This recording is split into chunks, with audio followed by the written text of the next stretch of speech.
Oi pessoal, bem-vindos aqui a esse vídeo que a gente está gravando nesse dia bastante importante, bem especial, uma ocasião bem especial. Você está sendo recebido e acolhido aqui em um possível podcast que a gente ainda não sabe o nome, um canal no YouTube que a gente não sabe o nome também, mas a gente sabe muito bem do que a gente vai falar. Isso a gente tem total certeza. A gente vai falar sobre os nossos lançamentos de música favoritos até agora, em 2022. E antes da gente apresentar essa lista, eu vou me apresentar. Eu sou o Bruno Maroni. Eu sou o Hudson. E acho que eu vou falar também um pouco do que a gente faz, né? Bom, eu trabalho como revisor de texto, eu ajudo a pastorear uma igreja, estudo bastante fé cristã e cultura, e isso me encaminhou também, bem antes, né, na minha história, assim, é uma paixão bem significativa por música, e tenho aprendido cada vez mais a apreciar a música como uma arte que tem muito a dizer pra gente, assim. E você, Udi? Eu sou o Hudson, tenho 26 anos, eu trabalho como social media, então o tempo pago é com isso. Eu atualmente também estou fazendo um conteúdo para internet, então eu faço música, sou compositor e tem algumas coisas já... Outro nível, né? Que nada. Tem algumas coisas postadas e atualmente eu tô com um projeto aí de pegar tudo que eu gosto aí, que eu estudei cinema, estudei música e transformar isso em conteúdo, indicação e curadoria para as principais plataformas aí, Instagram, TikTok e aí vai. Boa. A gente não é nada muito profissional assim no quesito música, né? A gente aprende com muitos profissionais e a minha relação com música, por exemplo, eu sou um baterista aposentado e a minha relação com a música hoje é bem mais de apreciação, é bem mais jornalística do que de criação, como é o caso do Udi, né? Mas acho que tanto fazer quanto falar sobre música é muito importante, é muito significativo, e eu acho que o mundo da música precisa das pessoas que fazem e das pessoas que falam sobre, né? Então a gente vai juntando as nossas experiências mais de estudo mesmo do lance e a nossa experiência comum, que eu acho que é o que mais importa e a gente quer compartilhar com você na relação com a música. E falando em experiência comum, acho que é legal a gente começar falando um pouco sobre a nossa vivência, o nosso dia a dia com a música, especialmente no tema que a gente está abordando aqui, que são os lançamentos, né? As coisas novas que saem da música. Assim como tem muita coisa sendo lançada semanalmente no cinema, nos streamings, nas séries, tem sempre muito conteúdo. O mundo da música não é diferente, apesar de ser menos divulgado, assim, e da gente ter que caçar um pouco mais para achar, muita coisa nova que sai, muitas coisas muito diferentes entre si, de muitos artistas, e eu acho que os vídeos assim são legais porque é uma espécie de curadoria, sim, né? Sim. Que é tanta coisa rolando. Eu comecei a ouvir lançamentos faz relativamente pouco tempo, acho que em 2018, assim, eu comecei a pegar listas de lançamentos. Isso me ajudou muito a descobrir novos artistas e a gente espera que isso ajude você também, que para pesquisar e ouvir lançamentos tem isso, né? De repente você pode acabar descobrindo seu novo artista favorito. E essa experiência é bem legal. Eu tento ouvir lançamentos semanalmente e eles disputam o espaço com as nossas paixões afetivas, né? Então os nossos artistas favoritos, os nossos gêneros favoritos. Mas acho que esse exercício de ouvir coisas diferentes é muito proveitoso. Eu tento fazer isso com regularidade e tornar um hábito, né? E é bem desafiador, assim, porque, como eu disse, é muita coisa rolando. Então, acho que o ambiente comunitário, a troca de ideia, ajuda a gente a fazer uma curadoria mais específica.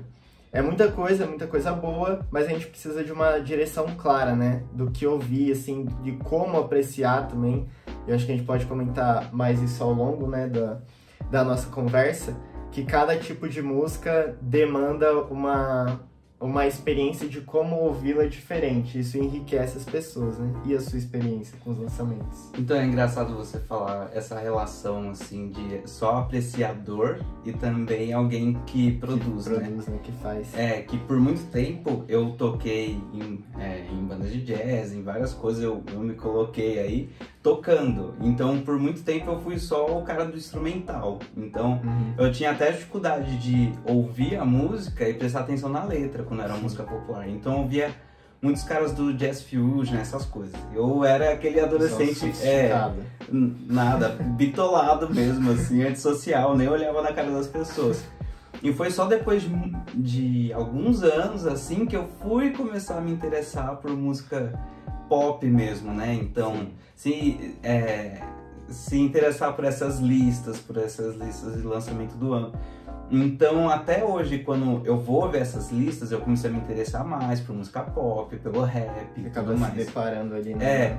Então eu tenho as preferências. As minhas preferências é muito instrumental, assim. Tem que ter algum aspecto mais técnico, assim, da música, geralmente, por mais que eu sempre esteja de olho na letra ali, mas o que bate mesmo, assim, a minha lista é muito isso, assim. Eu acho que todo primeiro contato acaba sendo isso, né? Ainda mais a gente aqui que ouve muito, a gente tem muita coisa boa sendo produzida aqui no Brasil, mas a gente tem um acesso muito grande a produções de outros países e, assim, a gente ouve muita coisa, principalmente americana, britânica e tal, e não somos especialistas em inglês, né? Em tradução de música, principalmente, que tem muita recurso de linguagem e tal, uso figurativo.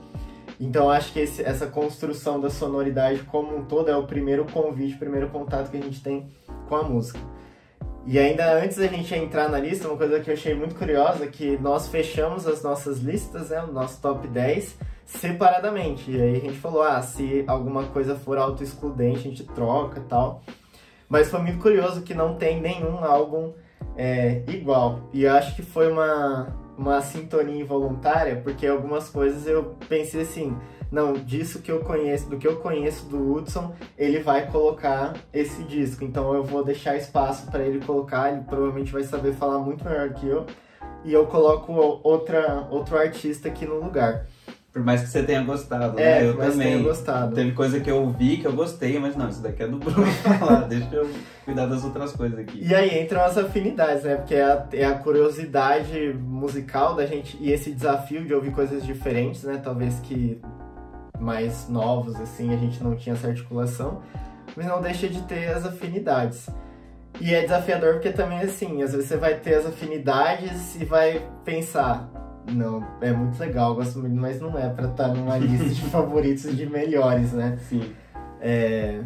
Mas enfim, a gente vai contando os bastidores dessas escolhas também no meio do caminho. Finalmente, começando a nossa lista aqui dos nossos favoritos lançamentos de música do começo de 2022 até o mês de julho. Eu queria começar do número 10, a gente vai fazer uma ordem decrescente, né? Até o nosso favorito. E o primeiro álbum que eu coloquei na minha lista como um dos favoritos de 2022 é o álbum de uma banda brasileira chamada Terno Rei. É uma banda liderada ali pelo Ale Sater, uma banda paulistana. E o Terno Rei, eu me lembro de ver CD vendendo na Saraiva, assim, tipo, em 2015 e tal. E eu não conhecia, assim, a banda. Eu conheci essa banda, aí um testemunho, né? Ouvindo lançamentos. Que eu vi em 2019, o álbum Violeta. É um álbum muito bom, assim. Por muitas revistas foi considerado um dos melhores do ano. E tem uma pegada bem Dream Pop. O Dream Pop tem muito lance de usar as texturas dos instrumentos para criar um ambiente mais imersivo, assim, pro ouvinte. Não é muito carregado liricamente. Às vezes as vozes dos integrantes são usadas praticamente como instrumentos também. E esse ano o Terno Rei lançou o disco Gêmeos, que segue um pouco esse caminho que a banda consolidou no Violeta, diferente dos primeiros que eram mais psicodélicos, né? E o Gêmeos tem algo que me chamou a atenção nesse álbum, é que ele é um álbum bastante nostálgico, no sentido de convidar o ouvinte à nostalgia, então você olhar para suas memórias, para sua vida. As letras falam muito sobre nostalgia e é nostálgico sonoramente também, né? Porque remete a muita coisa do rock alternativo brasileiro, principalmente dos anos 2000. O Ale Sater, em uma entrevista, que as pessoas perguntaram, né, sobre essa transição inevitável do som que os caras estavam fazendo. Ele disse que, apesar de ser diferente do Violeta, que tem ali uma estética muito característica, o que há de melhor e de mais forte na identidade da banda continua ali, né? Então, uma bateria mais suave, o timbre do baixo dele muito característico, as guitarras mais espaciais, né? Só que isso traduzido em letras que inspiram bastante vulnerabilidade, esse lance de você olhar para o passado. Obviamente, como acho que muitos álbuns que a gente vai mencionar aqui, tem o fator pandemia, né? Eles mesmos disseram que é um álbum que foi escrito principalmente nas letras, meio que incomodado assim, por todo o peso do isolamento social, da mudança nos paradigmas de relacionamentos na pandemia. Então isso casa bem assim, o som do álbum com o sentimento de retomar relações, né? Então esse é o primeiro álbum da minha lista. Esse álbum eu ouvi bastante, da sua lista eu acho que foi o que eu mais ouvi. E uma coisa que me chamou a atenção é que no álbum anterior você tem mais meio som banda de garagem mesmo, né? Sim. Então é um som bem de a guitarra, a cozinha ali, baixo e batera, e é tudo em volta disso e os caras conseguem sustentar um som a partir daquilo. Nesse álbum, eles estão, em termos de produção, muito mais completos, assim, e eles usam de orquestração e tal, para trazer todo esse sentimento de nostalgia. E isso foi o que mais me impressionou. Sim. Toda essa textura do álbum, assim, para além do que a gente já tinha visto dos caras no projeto anterior, que já é muito bom. E agora ele traz essa roupagem nova que eu adorei, eu achei sensacional. Acho que foi um caminho, tem sido, né, um caminho de muita maturidade, assim, da banda. Eu tive a oportunidade de ver ao vivo um show do Terno Rei em maio. Foi um dos primeiros, acho, da turnê de divulgação, né, do disco novo. E tem, bem isso, assim, no show, é bem destacado esse lance um pouco mais sofisticado, não no sentido de complicação, né, mas no refinamento da produção das canções, assim, acho que marcou bastante. Minha vez, né? Sim. O primeiro que eu marquei aqui já vai denunciar o que eu falei lá no começo do vídeo, que é o lance do instrumental, que é um álbum que eu não vi absolutamente nenhum portal falando sobre, principalmente os grandes, assim, mas é o tipo de projeto que é um artista que eu já acompanho faz tempo, é um artista muito importante, que é o Robert Glasper, e o Black Radio, o 3, porque o Black Radio é um projeto do Robert Glasper, que ele traz elementos ali de jazz, de R&B, e faz uma grande homenagem para a música negra americana. Então é o terceiro volume. O segundo ouvi demais, é meio que um clássico, assim, desse meio new soul e tal, dos últimos 10 anos aí. E o Robert Glasper, pra quem não conhece, é um dos jazzistas mais importantes aí, se não o maior nome, assim. Que é um cara que ele veio do jazz, ele tocou muito na noite, né, digamos assim, lá nos Estados Unidos. E ele conseguiu fazer uma cena ali, fazendo produções para os caras da música pop. Então ele já fez coisa pro Kendrick, já fez coisa pro Mac Miller e tal. Então ele é muito inteirado nas produções dos caras que todo mundo ouve. Por isso que ele é muito relevante. E nesse projeto aqui, o que me chamou a atenção é que o Black Radio 2, ele era algo mais celebrativo, assim. Então era uma celebração mesmo da música negra. Aqui ele traz vários artistas mega renomados também, o P.J. Norton e tal, e tantos outros caras muito grandes do meio, para fazer algo mais de protesto. Então as melodias e as músicas são mais melancólicas, são menos dançantes. E na verdade é bem simples, na verdade. Ele vai para um arranjo mais simples porque ele tem muito um costume de fazer projetos mais elaborados mesmo, né? Porque ele é do cara do jazz e tal. Mais autoral. E aqui ele traz um projeto mais singelo na produção, nos acordes. Ele é mais low profile, assim. E eu gostei. É um projeto que não é um dos maiores, assim, em termos de escopo. Eu acho que tem coisa muito mais forte esse ano. mas ainda é um negócio que não dá pra passar batido. É um projeto bem legal, bem robusto e bem redondo. Sim, boa. Acho que uma coisa que eu gostaria que você explicasse, mas assim, que eu várias vezes fiquei meio confuso nessas nomenclaturas, do boa. lance do R&B. Porque se você for olhar, quando a gente vê nos manuais, né, da história da música, o R&B era muito ligado ali às raízes do rock, a mistura do R&B com o country e tal, dizem que fundiu-se no rock, né? E hoje a gente vê muito de artistas fazendo R&B, mas, se eu não me engano, é uma coisa bem diferente, né? Porque assim, o nome, se eu não me engano, é alguma coisa como rock and blues, né? Sim. O R&B. Então, mas ao longo dos anos, o que acabou, em termos de nomenclatura, virando R&B, na verdade é uma versão da música negra para rádio.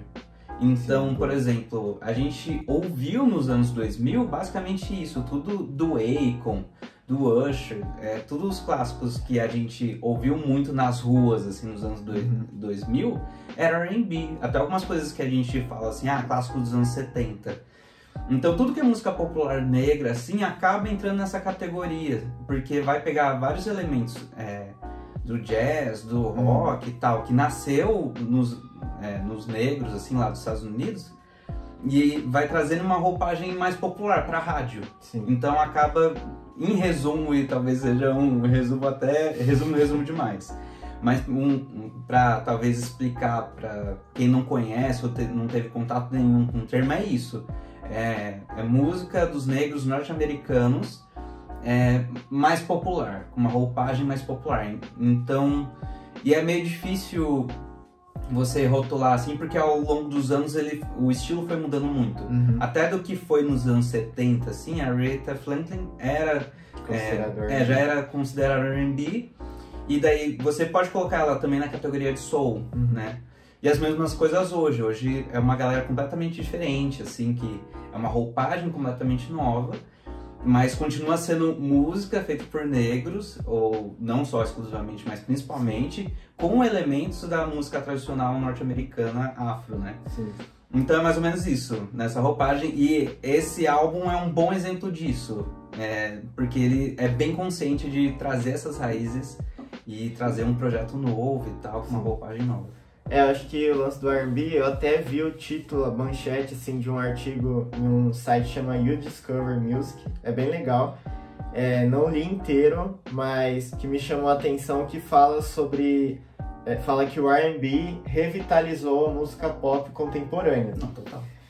E aí é o que você falou, né? São vários... Tem artistas com um veio mais autoral, assim, mas que são muito requisitados e respeitados, trabalhando para nomes muito grandes e expressivos da música pop mais mainstream, né? Então, até se a gente for pegar, assim, sei lá, Beyoncé, nomes como o dela, que tem muito respeito e remete muito à ancestralidade, assim, da música pop negra, né?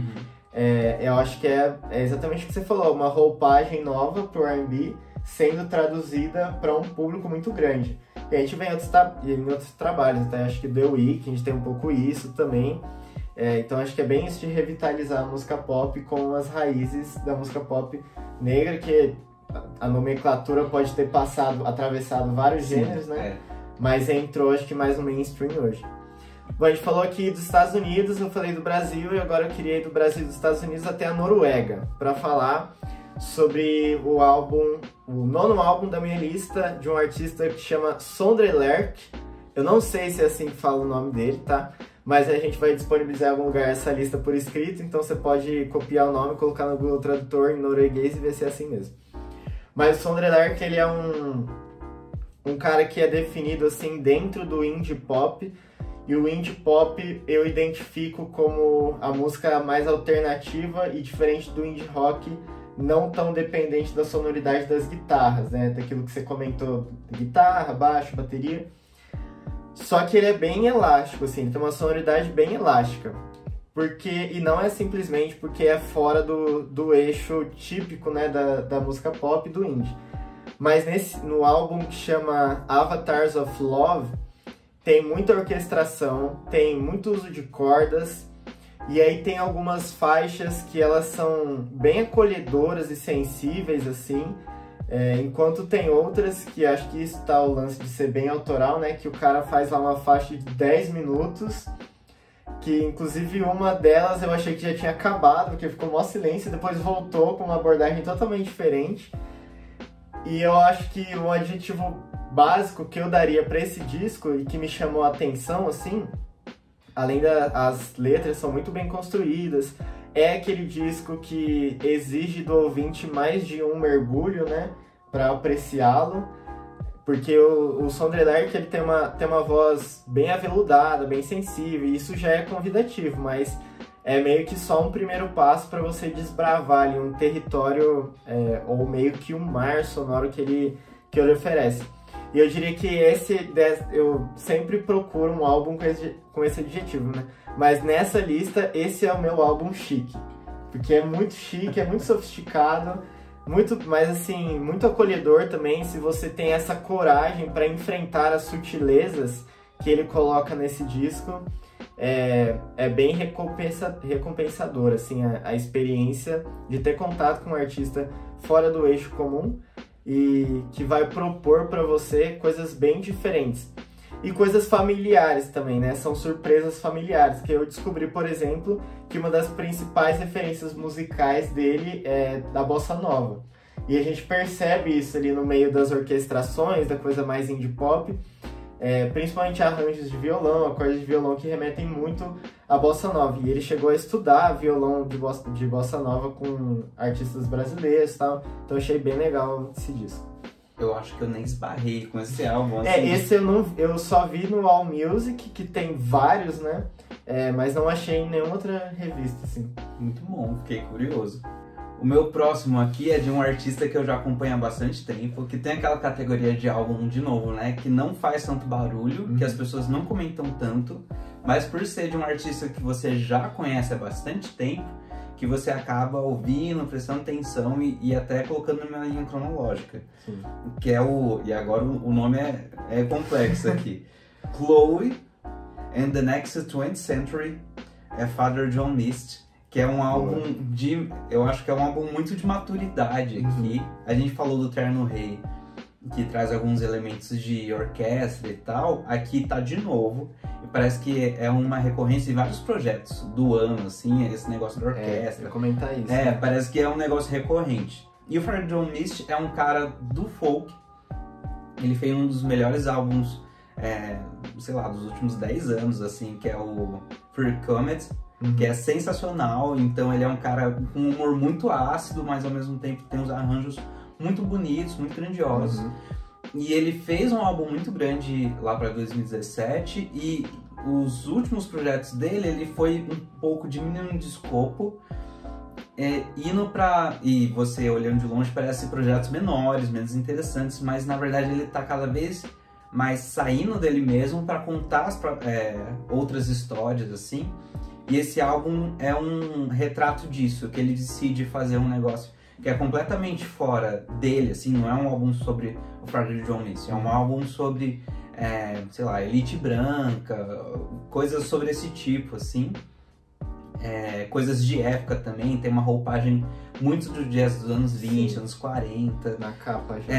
Ele vai muito para essa direção, e eu acho que é um álbum de maturidade por causa disso, assim, porque ele consegue pegar todo o talento dele, assim, e recontar uma nova história, uma história menos autocentrada, assim, e ainda sei coisas super interessantes, tanto na sonoridade quanto na letra. Sim. Eu achei um álbum muito rico e muito maduro, assim. Sim. O Father John Misty, Josh Tillman, né? Ele era baterista da banda de indie folk, o Fleet Foxes, que é uma das principais referências no estilo contemporaneamente, que praticamente todos os álbuns são muito elogiados e tal. Ele saiu no começo, depois do primeiro disco, acho, da banda já, e começou a carreira solo. E os primeiros são bem nítidos os aspectos do folk, né? Então tem aquelas músicas bem fofinhas, tipo I Love You Honey Bear, não sei o quê. E acho que ele foi entrando cada vez mais nessa abordagem de um humor ácido E nesse último álbum, que eu percebi, assim, que tem o lance de uma sonoridade grandiosa, das orquestras, do jeito dele cantar meio crooner, assim, dos anos 20 e tal. Mas junta isso com o humor ácido e você fica meio assim, será que ele tá zoando com toda essa estética mais ousada? Mas ao mesmo tempo é uma beleza tão comovente que no fim você conclui, não, ele tá falando muito sério, esse álbum tá falando muito sério. E eu acho bem interessante também, tem muitas letras bem descritivas, assim, né, ele fala muita coisa. Fala sobre nazismo, né? Várias coisas meio incômodas, assim, mas ele fala sobre coisas incômodas dentro de um pano de fundo ou muito sutil ou muito emocionante, assim, que desperta uma resposta emocional bem forte de quem tá ouvindo. Então eu acho que esse é um álbum que provavelmente no fim do ano também o pessoal vai lembrar dele, né, como um dos grandes álbuns do ano. Sim. Bom, saindo do Father John Misty, o 8º álbum que eu coloquei na minha lista de favoritos, ele entrou depois, eu tirei um álbum que tinha antes e coloquei esse. É o álbum Everything Was Beautiful, de uma banda, um projeto na verdade, né, que chama Spiritualized. É o projeto do Jason Pierce e ele tem uma característica assim, que eu já ouvi dizerem que praticamente inventaram um gênero para encaixar a música do Jason Pierce, que é o Space Rock, o rock de espaço, né? Traduzindo bem literalmente, assim. Claro, não é nada absurdamente inédito, ele pega muita referência mais de música psicodélica, as roupagens mais modernas, né, de música psicodélica, tipo o shoegaze, o próprio dream pop e tal. Então é aquela coisa, uma instrumentação bastante carregada, não necessariamente pesada, mas é aquela leveza densa, sabe? E a ideia é bem isso, assim, de colocar você meio que uma viagem espacial, né? Tanto é que tem disco que a capa é ele com roupa de astronauta e tal. E uma outra coisa curiosa da carreira desse artista é que, pelo menos nas últimas décadas, né, ele lança materiais extremamente espaçados entre si. E sem muito aquela coisa, não, Spiritualized tá preparando um novo álbum para ano que vem e tal. E acho que isso mostra uma postura do próprio artista, que é ser muito criterioso com o próprio trabalho dele. Então, ouve-se histórias, né, de que ele faz e refaz e exige que quem trabalha com ele faça e refaça pequenos detalhes do álbum. E é o que a gente experimenta ouvindo Everything Was Beautiful. Tem letras assim bastante sensíveis e muito intimistas, mas tudo isso colocando na sonoridade que, mais uma vez, tem orquestra também, junto à orquestra com guitarra com muito efeito e tal, que tem as seções rítmicas, mas elas ficam meio ofuscadas pela carga mais harmônica, né? E a impressão é essa, assim, do começo ao fim, você nessa viagem do Space Rock, que é bastante comovente. Não é porque é um trabalho rigoroso, que é uma coisa chata de ouvir, complicada de ouvir, porque você ouve da primeira até a última faixa realmente convencido e cativado por uma proposta de um som bem acolhedor, assim, mesmo com todo o rigor, é um som bem acolhedor, que remete lá às raízes psicodélicas e tal, mas não é aquela psicodelia que você fica, nossa, que estranho, já deu, né? Uhum. Nossa, legal que você fez e tal, fica... mas é um álbum bonito, eu acho que resume bem, assim, e é muito proveitosa a experiência de ouvi-lo. Bacana. Eu não esbarrei com esse álbum ainda, eu ouvi o anterior dele, esse novo ainda não ouvi. O anterior é Nothing's Hurt, né? Esse mesmo, assim. esse mesmo. O meu aqui, a gente tá bem próximo do folk. Eu vou trazer um folk brasileiro dessa vez, de um projeto que eu amei, que é o Best Kept Secret, do Moons. O Moons é um grupo, apesar do nome, nacional. Eles fizeram um trampo muito, mas muito bonito em 2018. Se eu não me engano, é o mesmo nome do grupo, Moons. Eu adorei. Eu fiquei ouvindo assim em repeat, porque eles têm muito esse negócio do folk mais contemplativo, de ser bem melancólico, assim, tristão, mas com muita coisa de música brasileira, assim, com alguns riffs de música brasileira. De jazz também, né? Algumas coisas de jazz também tá ali. Então é um folk, mas é um folk bem contemplativo, bem com bastante melodia. E eu adoro a atmosfera deles. Eles lançaram um projeto nesse ano que eu curti muito, e até uma das músicas falam assim, né, que algumas coisas têm que mudar, e parece que do que eu acompanho os caras assim, parece que deu uma mudada mesmo nesse álbum, que eles trazem uma coisa ainda melancólico, triste pra caramba assim, mas tem alguns lampejos ali de algo mais não sei se é alegre, mas com mais malemolência. Mais confortante, ali. Acho. Né? Com mais cor ali. E a capa do álbum é um pouco disso, assim. É uma capa toda azul, assim, mas com alguns raios mais violeta, assim. Eu acho que o álbum, acho que passa isso, assim. Que eles mudaram um pouco a roupagem, né, para algumas coisas com mais cor, com um pouco mais vibrante, com mais ritmo. Mas ainda a essência dos caras tá ali ainda, sabe? Eu adorei, foi dos nacionais, certamente um dos meus favoritos, assim. Você chegou a ouvir? Eu ouvi mais de uma vez, e de nacionais também tá entre os meus favoritos. Não coloquei nessa lista, né? Mas na lista maior, assim, que eu fiz, ele tá lá. Eu vi acho que umas 3 vezes. E eu gostei bastante, achei muito interessante, além desse encontro do folk com a coisa mais brasileira, com os toques ali, mesmo que sutis, de jazz, tem essa sensação, esse ambiente criado mais melancólico. Mas eu acho que para uma banda fazer o contraste entre a melancolia ou a euforia e o conforto, não necessariamente em uma mesma letra, falando aí de canções, né, e não de peças instrumentais, o cara precisa começar falando de uma coisa muito triste e no final ele fala uma coisa super alegre, porque isso pode até enfraquecer o contexto da música, né?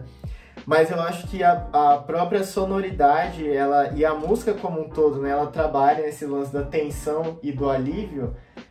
Pode ser uma coisa realmente melancólica, mas essa beleza implícita na melancolia faz com que, mesmo que você esteja ouvindo um disco que é mais blue, assim, como diriam os americanos, né, você tenha uma experiência gratificante pela beleza da coisa, né? Não, total, 100%. Bom, eu fiz uma pequena alteração na minha lista, mas eu não coloquei essa alteração no papel, então ela está acontecendo aqui ao vivo.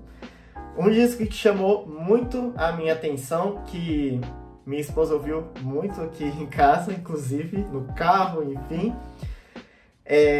de um artista que aí entra naquela categoria. Eu falei do álbum chique, eu falei do álbum nostálgico, falei do álbum psicodélico e mais viajado, assim, e agora eu vou falar do álbum gigantemente pop dessa lista, que é o Harry's House, do Harry Styles.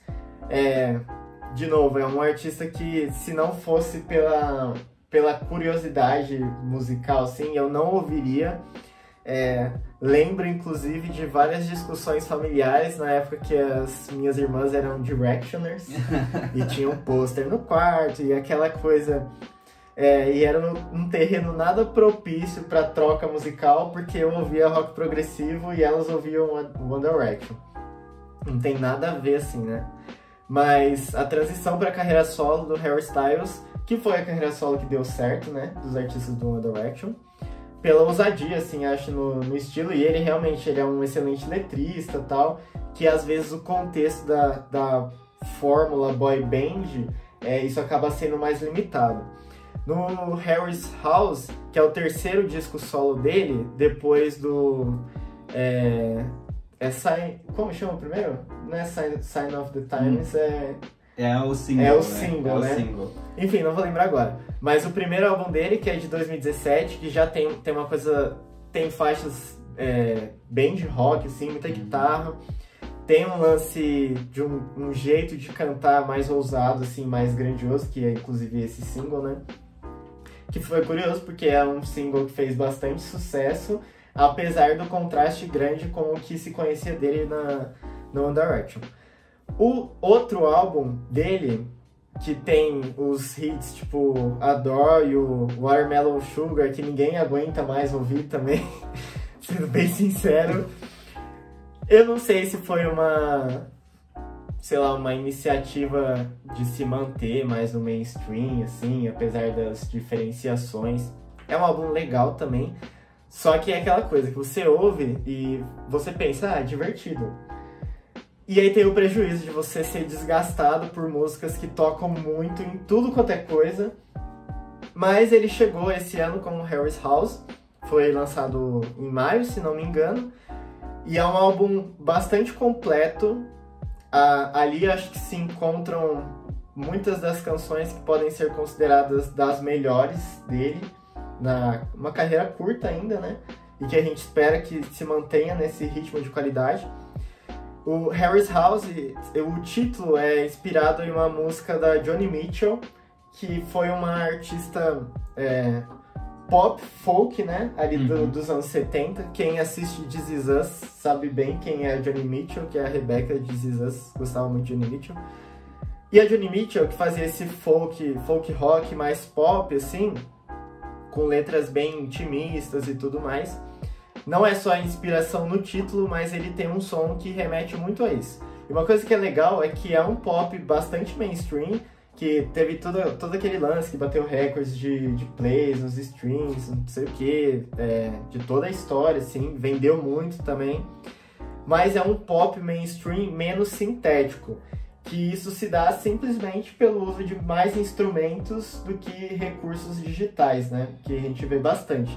Então tem bastante guitarra, tem bastante violão, tem sessões de cozinha ali da bateria e do baixo bem ressaltados. E isso contribui, acho, para o lance de ser um álbum completo, que a organicidade dos instrumentos ela permite uma versatilidade maior. Então tem bastante coisa que é bem anos 80, a começar pelo hit que fez mais sucesso, né, que é o As It Was, que lembra muito lá o tecladinho do Take On Me, do A-ha. Mas tem umas coisas acústicas também.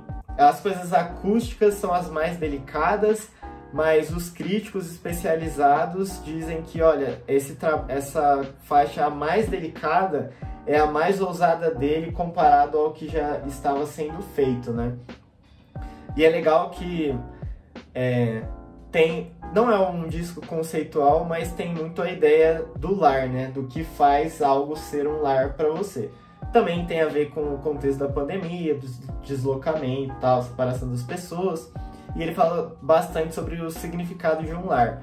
Não que todas as músicas remetam a isso, a maioria das músicas fala sobre relacionamentos, a própria As It Was. Tem uma que chama Matilda, que é a faixa mais folk, que também fala sobre relações. E eu fiquei muito feliz assim, de ouvir um álbum que é bem mainstream, mas é muito, muito bem feito, assim, feito com uma sutileza, mas também com uma ousadia de fazer diferente do que estava acontecendo, o que faz com que seja bem versátil e completo. Eu confesso que eu gosto de Harry Styles, mas os singles me afastam demais. Os singles desgastam. Me afasta muito, assim, eu gosto do primeiro álbum dele, tanto que ele, assim, ele é obviamente fascinado no David Bowie, assim. Dá pra ver que tem muita coisa dele, mas o primeiro álbum, eu gosto muito da textura dele, do jeito que ele canta. O segundo já não curti muito, não sei se... O terceiro, eu confesso que eu não ouvi por falta de atenção mesmo.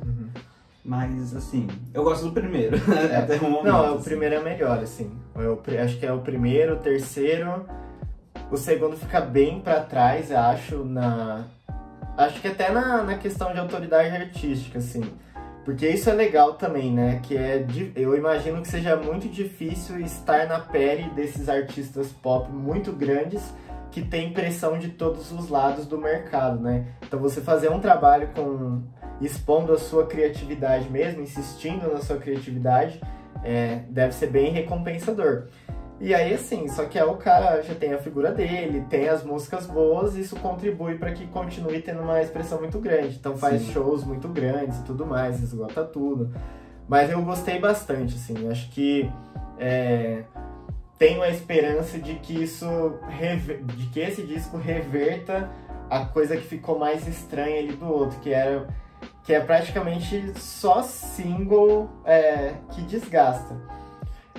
eu torço pra que As It Was, por exemplo, não cause isso, né? Principalmente no começo, ele também tocava em tudo quanto é lugar. Eu já não gosto, mas tudo bem. Mas eu acho que o contexto como um todo do álbum, ele dá uma segurada pra que não aconteça isso. Eu vou ouvir, eu vou dar uma chance. Saindo de Harry Styles, eu acho que eu cheguei no meu álbum chique, eu acho, da seleção. Sempre tem, sem querer, né? Involuntário, mas tem. O álbum se chama You Belong There, do Daniel Rosen.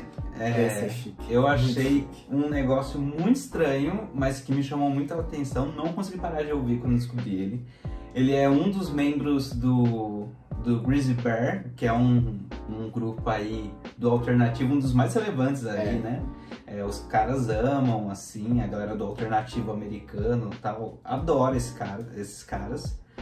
E eu ouvi muito também, um pouco da música deles, eu gostava da banda e eu acabei esbarrando nesse álbum, que é de um dos integrantes. Então tem alguma coisa ali da voz, né? Tem uma voz familiar que você já conhece de outras canções do projeto do cara anteriormente, mas a instrumentação, daí entra a parte de instrumental, né? É um negócio de doido, assim, é realmente um negócio pra sair fora da casinha mesmo. Porque ele vai pro dissonante mesmo, ele vai pros ritmos, assim, meio frenéticos, assim, ao ponto de quase desconstruir a sua noção de canção, assim. Parece que a gente, na nossa compreensão, a canção, a música, ele tem uma estrutura, né? E ele vai puxando esse limite, e ele nunca quebra, na real. Então, são canções muito esquisitas, mas não deixam de ser canções. Então ele vai pra instrumentação, parece que ele vai em algumas coisas ali parecido com Bossa Nova também, tem muita coisa de folk, tem algumas coisas orquestradas também, ele fica no estranho, você quase fica com medo, mas no final você acha bonito. É bonito. Então assim, eu adorei, eu gostei bastante, eu acho que é um dos álbuns mais sofisticados do ano até agora, assim, pra mim, principalmente no quesito instrumental. O Daniel Rosen, eu não sabia que ele era do Grizzly Bear. Grizzly Bear eu gosto bastante, faz o famoso folk torto, né? Nossa, eu gosto demais, acho que a mais famosa deles, né, que é 2 Weeks, que é uma música bem bonitinha, bem alegre, assim, bem brilhante, ensolarada, mas tem o desafio ali, e eu acho que são as canções que mais me pegam, as canções que têm a familiaridade, mas tem o desafio. Esse álbum do Daniel Rosen, quando eu vi a capa, eu pensei, vai ser chique e difícil. A capa é bonita. E tem uma tipografia bem diferente, né? Mas eu também gostei bastante e acho que você trouxe o vocabulário que eu precisava para descrever esse álbum e a experiência dele, né? Que é o lance dele pegar uma coisa e esticar para ver até onde isso vai levar, mas, claro, com muita convicção e bastante segurança daquilo que ele está fazendo.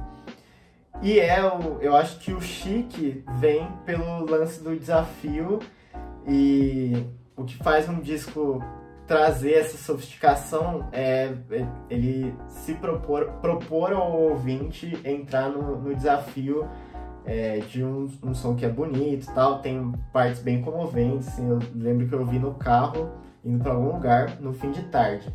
Nossa. Então isso marcou. É como se ele tivesse feito... Isso também acho que é bem legal, assim, da gente explorar músicas diferentes. É você ouvir a música e pensar onde essa música me coloca agora.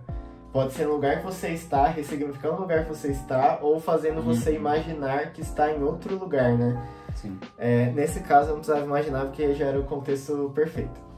Mas eu acho que também pode entrar, talvez, em um dos discos mais respeitados desse ano, pela sofisticação, pela ousadia de um artista que tem um pano de fundo seguro, né, de um projeto já conhecido. Eu também... então, esse é um dos álbuns que nós dois indicamos muito e fomos muito marcados por ele. Indo agora para o 6º álbum da minha lista, a gente começa a entrar nas coisas que de fato eu ouvi bastante, assim. E o 6º disco da minha lista é de uma banda de indie rock chamada Spoon, é uma banda do Texas, que é liderada pelo Britt Daniel. É um cara, eu acho bem legal assim a personalidade dele, o jeito dele cantar, ele tem uma voz bem rasgada. E uma coisa que chama a atenção no Spoon é que é uma banda com uma carreira bastante estável. Desde o final dos anos 90, quando era bem típico daquele, acho que do início do indie rock que fazia um revival do pós-punk, né? Então, muita guitarra, uma coisa bem enxuta, assim, mas bastante potente. E eles lançaram em 2017 um álbum chamado Hot Thoughts, que aí já era mais diferente do que eles estavam acostumados a fazer. Que tem bastante coisa eletrônica, tem uma coisa mais dançante, assim. Como é uma banda bastante estável, com uma identidade bem definida, você escuta e sabe que é o Spoon, porque tem um jeito característico do cara cantar e tudo mais. E as referências também são bastante claras. Agora, esse ano eles lançaram o álbum Lucifer on the Sofa, que é o nome legal, nome né? ótimo, não, cara. Nome legal. Lucifer no sofá. Mas o cara tem toda uma explicação legal pra isso, né? Que é você lutar contra as suas próprias indisposições. E esse é mais um disco com referências bastante claras. Se você alguma vez já ouviu, ou se você gosta daquele rock bem guitarreiro dos anos 70, lá dos Estados Unidos, você provavelmente vai gostar desse disco, porque ele é muito nítido nas suas referências. Então ele tem muita guitarra, tem o som mais cru, assim. Esse tá na minha categoria de discos guitarreiros. Tem fuleiragem, fuleiragem. Fuleiragem. Garagem, né? Aquela impressão, estou ouvindo na garagem. Então, tem umas guitarras bem afiadas, baixo e bateria muito marcado. Tem inserções ali, principalmente nos trechos mais balada, né? Um piano mais suave, não sei o que. Eu acho que isso é importante porque a impressão que eu tenho é, se eles mantivessem o mesmo ritmo das primeiras 3 faixas, o álbum seria cansativo. Mas acho que esse equilíbrio faz com que seja um repertório que você ouve do começo ao fim. Ele é bem divertido, ele é bem envolvente e é uma iniciativa do Spoon não só a homenagear talvez clássicos que os artistas da banda curtem, né, e foram marcados, então tem muita coisa de ZZ Top, coisas assim, dos anos 70, mas também é uma autorreferência aos clássicos do próprio Spoon, que você ouve ali, não literalmente, né, mas você ouve alusões a obras mais antigas da banda, e é bem assegurando, assim, a identidade, uma banda bastante segura do que tá fazendo. Tem o famoso rock bom de dançar também, bem divertido, então tem essa crueza, essa potência, mas que também é bem acolhedora. E por isso que faz com que seja um álbum que você ouça mais de uma vez, né? Então eu recomendo bastante esse trabalho do Spoon, uma banda muito equilibrada, assim, do cenário do indie rock, que eu acho que não foi pega pela explosão e depois queda do gênero e se mantém fazendo um negócio bem fiel à própria identidade. Bacana, eu não conhecia, nunca tinha nem ouvido falar. Cara, vale a pena, assim, guitarras boas. Principal recomendação por causa disso, guitarras boas. Demais. O meu próximo aqui é um projeto também já, o que a gente colocou muito no repeat, assim, né? E ouviu muito ao longo desses 6 meses.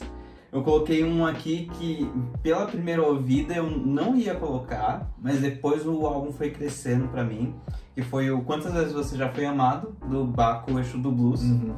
Você ouviu, né? Eu queria saber a sua percepção, assim, porque a minha foi mudando muito, assim, quanto mais eu ouvia, assim. Como que foi? Você, como alguém que não acompanhava tanto o Baco, como que bateu pra você? Eu ouvi o primeiro dele, de 2017, eu ouvi também, mas eu não tenho muito a importância da comunidade na apreciação musical, né? Eu não tenho afinidade com a linguagem do hip hop, do rap e tal, mas mesmo não tendo a familiaridade com a linguagem, acho que qualquer pessoa, assim, num primeiro contato, sente intuitivamente o que é um álbum forte e o que não é um álbum forte. E esse é um álbum forte, né? Eu imagino que uma das principais virtudes do hip hop seja a força dos versos.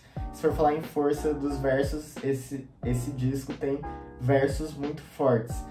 E eu não ouvi muitas vezes, devo ter ouvido umas 2 vezes e foi bem assim, nessa tentativa de, não, eu quero entrar um pouco mais no mundo que ele está propondo aqui, que eu quero crescer em familiaridade com isso. Mas não tenho resoluções muito de desbravar assim, o disco e entender. Acho que esse é o meu impasse, assim, como não tenho a familiaridade com a linguagem, eu não entendo muito o mundo que ele tá propondo. É por isso que nós precisamos de você. Não, porque é engraçado você dizer isso, porque em um primeiro momento eu senti ele um álbum muito fraco, assim, de primeira. Porque o Baco, não sei se todo mundo conhece, mas o Baco é um dos caras, um dos nomes mais fortes do rap nacional hoje e um dos mais populares, na verdade. E lá em 2017 ele fez um álbum, o Exu, muito forte, e muito presente, assim, e a gente conheceu, e é muito novo, cara, ele lançou o álbum, assim, perto dos 20, assim, o primeiro. Ele era muito moleque. E o que eu achei interessante desse primeiro álbum é realmente a força na voz dele. Então ele canta os versos gritando mesmo, assim, você quase sente um cuspe assim, no microfone que ele do que ele tá falando, e muita raiva. Isso chamou muita atenção, mas ao mesmo tempo é o primeiro álbum dele, 2017, apesar de achar muito forte, eu tenho alguns problemas também, que eu acho um álbum bem imaturo. Então, ele fala algumas coisas, assim, principalmente relacionadas à sexualidade e tal, que não precisava. Eu acho meio... Tem o segundo, né, também? E tem o segundo. E depois desse primeiro, assim, sentir um pouco isso, o segundo ele diminui um pouco. Ele diminui um pouco a voz, ele não tá mais gritando tanto, e ele também não fala tantas coisas necessárias, mas ainda fica ali no meio.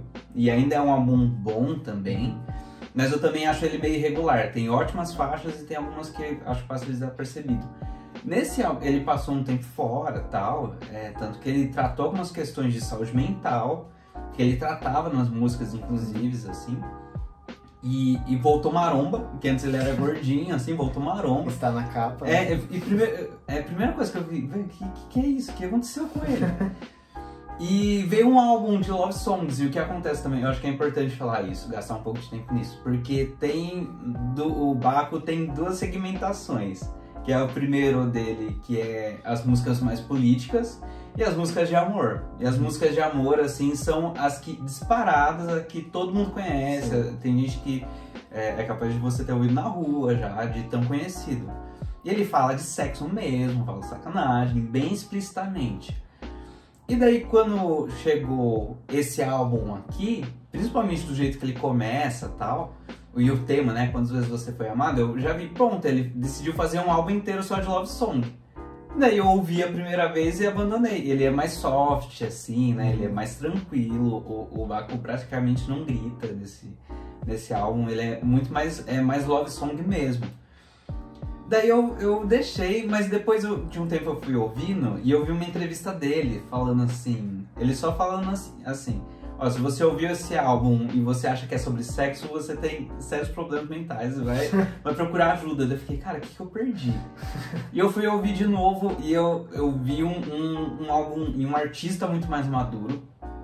Ele, não sei se ele vai fazer o barulho que ele fez lá em 2017, provavelmente não. Foi muito marcante. Foi muito marcante. E 2017 foi um ano muito importante pro rap nacional.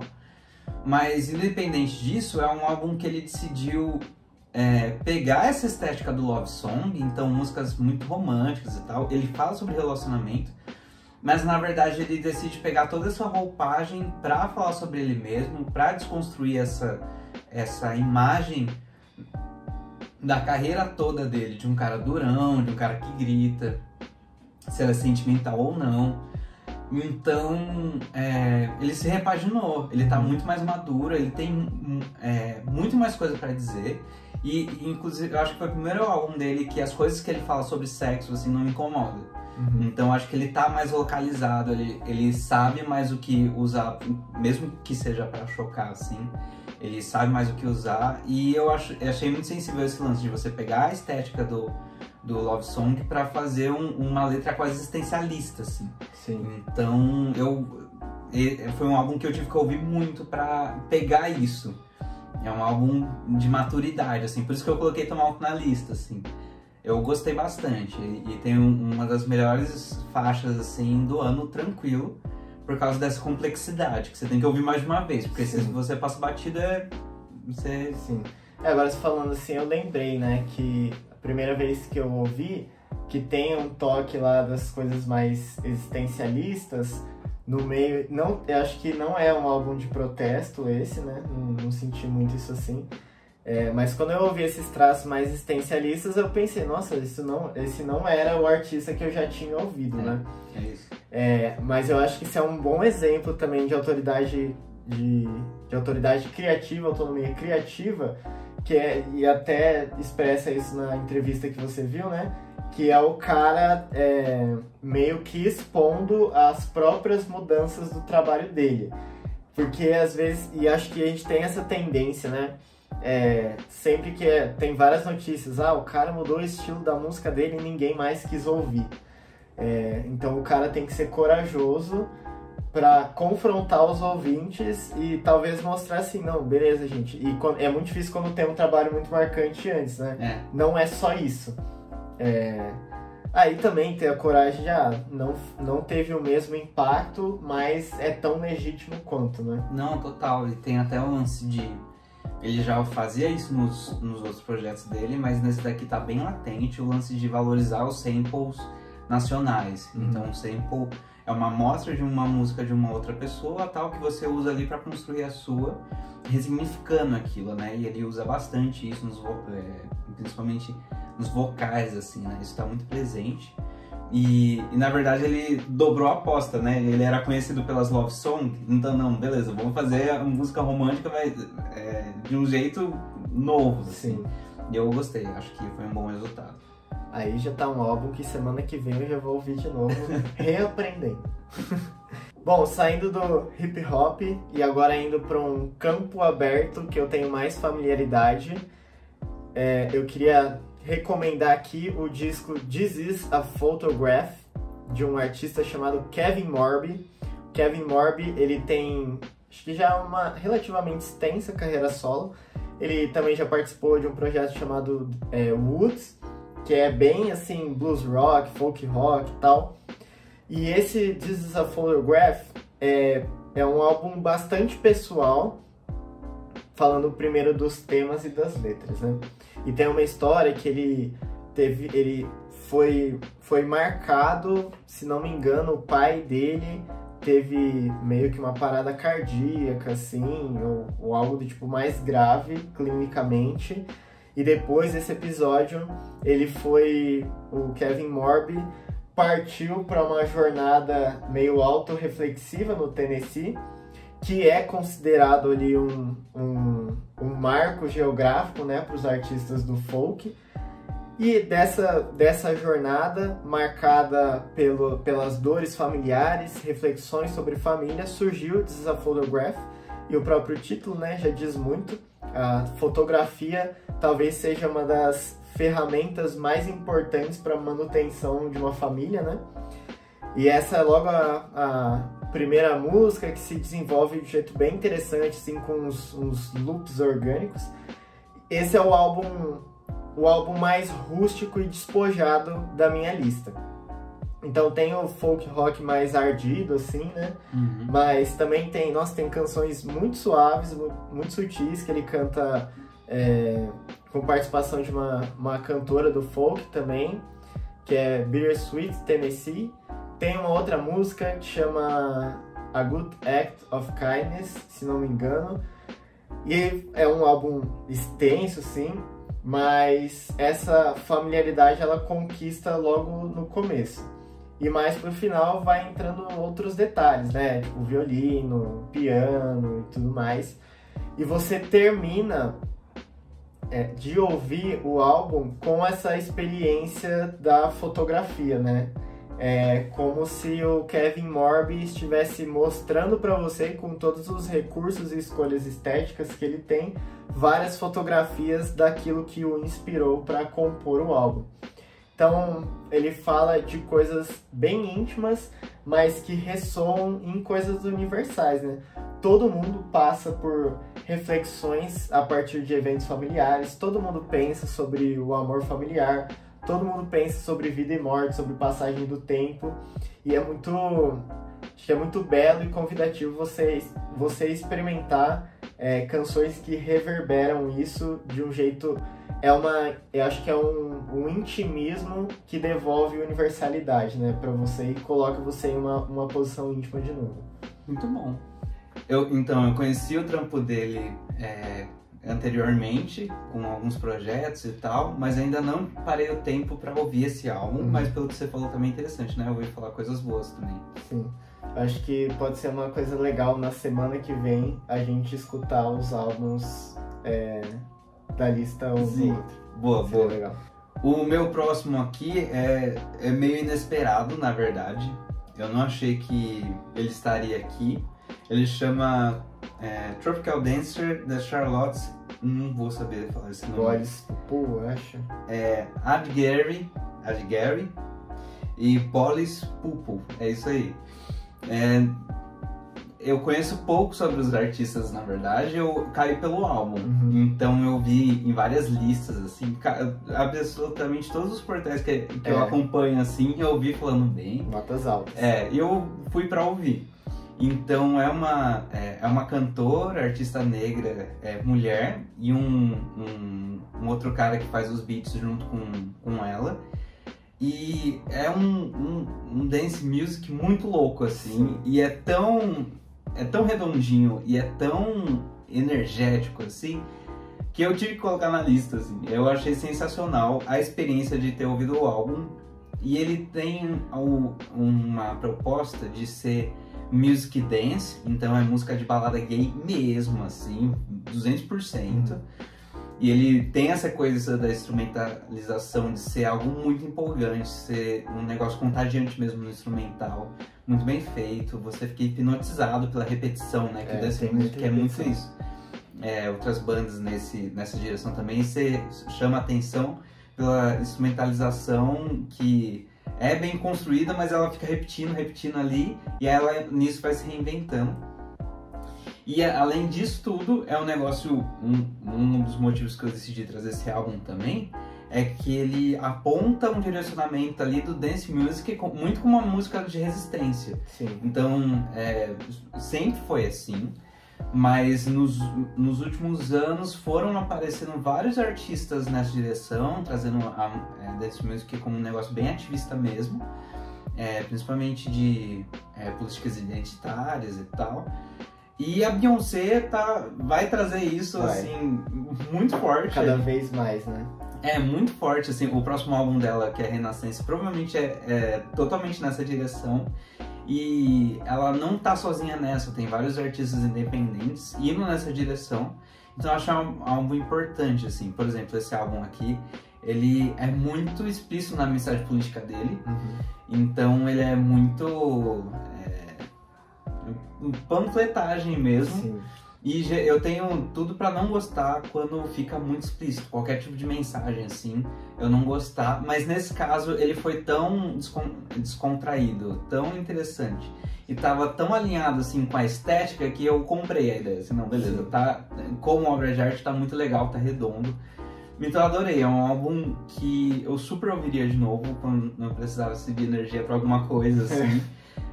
Eu gostei, foi uma experiência bem legal de ter ouvido e bem diferente também. Sim.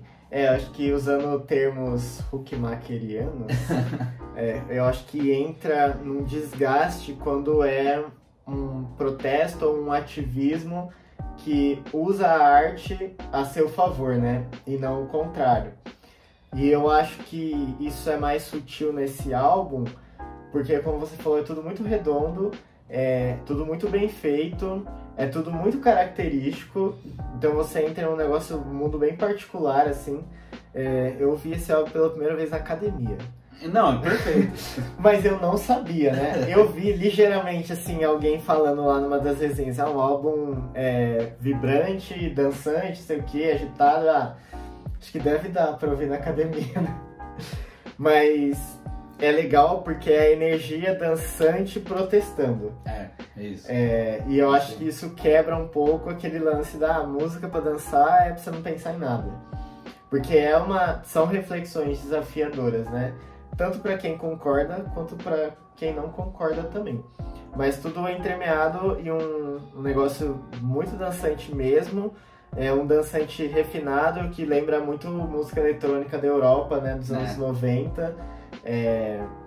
Trazendo algo que, mesmo que seja de um artista que você nunca ouviu falar, como o Hudson disse, respaldem artistas maiores, né? Que estão trazendo também cada vez mais pautas do tipo. Aproveitando o clima da dança, o meu próximo álbum chama Electricity, da Ibibio Sound Machine. É meio que um coletivo, assim, um projeto britânico liderado pela Eno Williams, que é nigeriana. E pensando naquilo que eu comentei de músicas que nos levam para lugares específicos, ambientes específicos, ouvindo esse disco e logo na primeira música, assim, eu já fui comprado por ele, eu me senti, sei lá, uma balada de Wakanda. Um negócio meio assim. Existe o cyberpunk, né? Não sei se existe o cyberafro também. O afrofuturismo. Afrofuturismo, exatamente. É um álbum de afropop que vai bastante no lance mais futurista, porque tem muito sintetizador, tem muita batida programada, assim, né? Mas tem muito groove, te sente muito o trabalho das linhas de baixo. A Eno Williams, ela tem um jeito muito característico de cantar, que remete à música popular africana, mais do Afrobeat, né? Então, tem uma voz bem visceral, assim, bastante extensa. Esse álbum da Ibibio Sound Machine foi produzido por aquela banda Cut Copy. Não, é Hot Chip, que é parecido, né? Que é de indie eletrônico. Sim. E assim, se você ouve uma música do Hot Chip, você ouve esse álbum do Ibibio Sound Machine, você sabe, eles produziram mesmo. Porque tem bastante sintetizador, tem umas coisas bem eletrônicas, mas não é sintético, porque é interessante o movimento de você costurar uma sonoridade que sempre foi assim e vai continuar sendo, né? Que evoca o futurismo com o lance da ancestralidade da música afro. E sem contar que é muito dançante, então se você quer também uma música dançante desafiadora, ouça esse álbum. Eu preciso ouvir. Esse foi um dos que passou por falta de tempo. Cara, mesmo. Esse você vai gostar, você vai gostar muito. O meu próximo aqui é um já o meu núcleo, assim, top 4, top 5 é muito do rap, do R&B, das coisas que eu ouço mesmo. E o que eu separei aqui é fácil, vai estar em todas as letras, certeza, que é do Denzel Curry, Melt My Eyes, See Your Future, que, de novo, o Robert Glasper tá aqui de novo. E o Denzel Curry é um cara muito forte do rap, e ele, em 2016, teve todo um cenário, principalmente em 2016, né, 2015, 2016, teve todo um cenário de uma nova música, um new soul, do R&B, que nem a gente conversou, trazendo mais elementos do digital ali, e criou toda uma cena que a gente colhe frutos dessa cena até hoje, e o Denzel Curry estava nessa parada também. Então ele é um rapper da safra de rappers que não tá só preocupado em fazer o trap, aquele negócio convencional que só funciona na lógica mercadológica. Ele tem um som muito original, ele pega muito desses elementos e desse cenário que ele tava junto ali para fazer o som dele. Então ele, dentro dessa alçada, assim, ele já fez música muito indo pro trap, até para algumas coisas eletrônicas experimental, e ele sempre foi muito elogiado, e aqui parece que ele decidiu finalmente fazer um negócio um pouco mais comercial, e não no sentido, não que os outros trabalhos dele não tivessem feito sucesso, mas aqui parece que ele abaixou um pouco a bola e fez um negócio menos agressivo, porque ele sempre foi muito agressivo. E nesse projeto aqui ele tá menos agressivo para fazer alguma coisa que soe mais palatável também.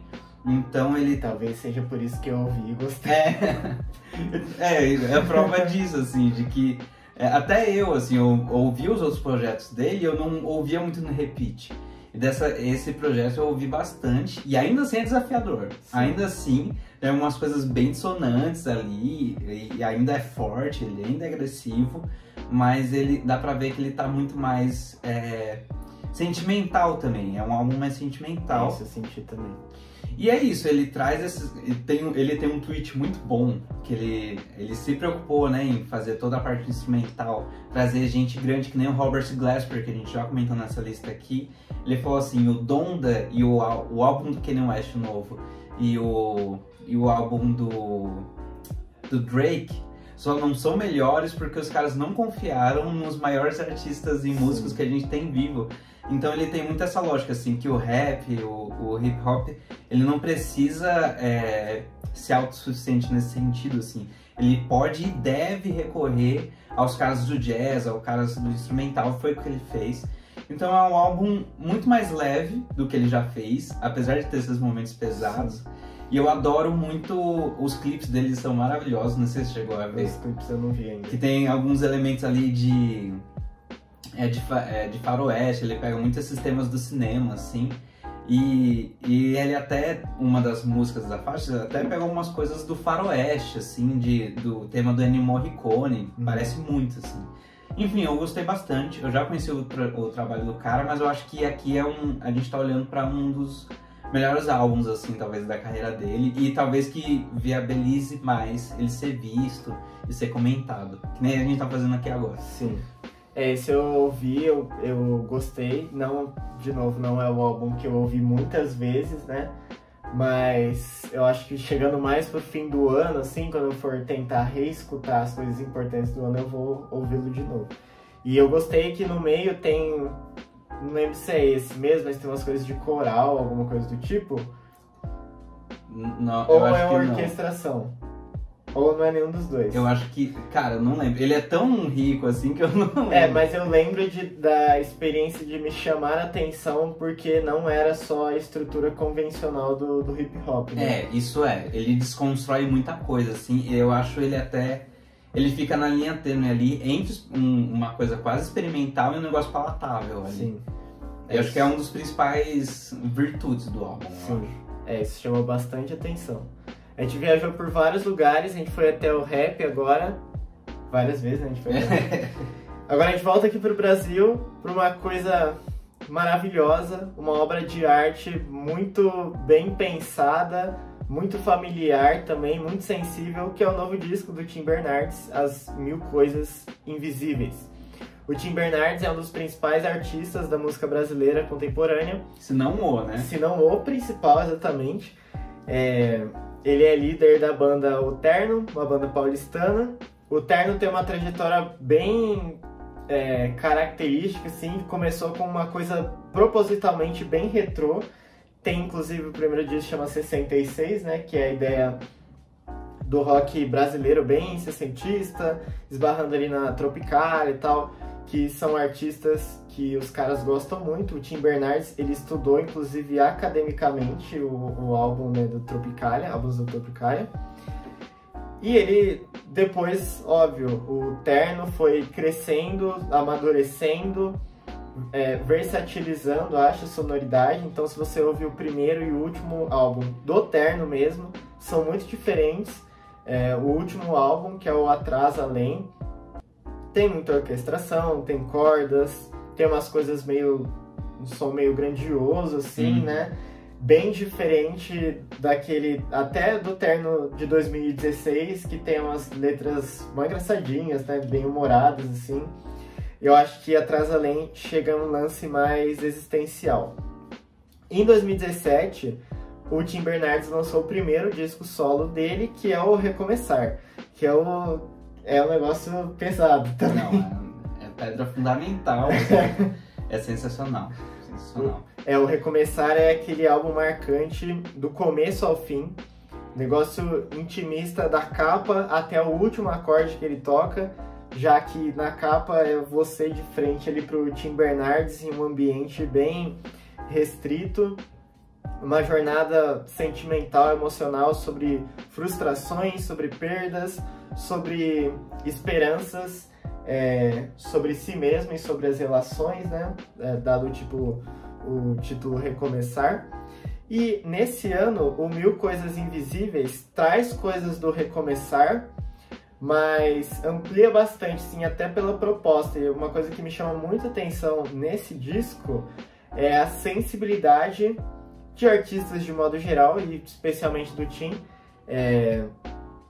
de traduzir nas suas canções, que tem lá a marca registrada dele, ele tem um jeito de cantar também muito marcante, que de longe você já sabe que é ele, né?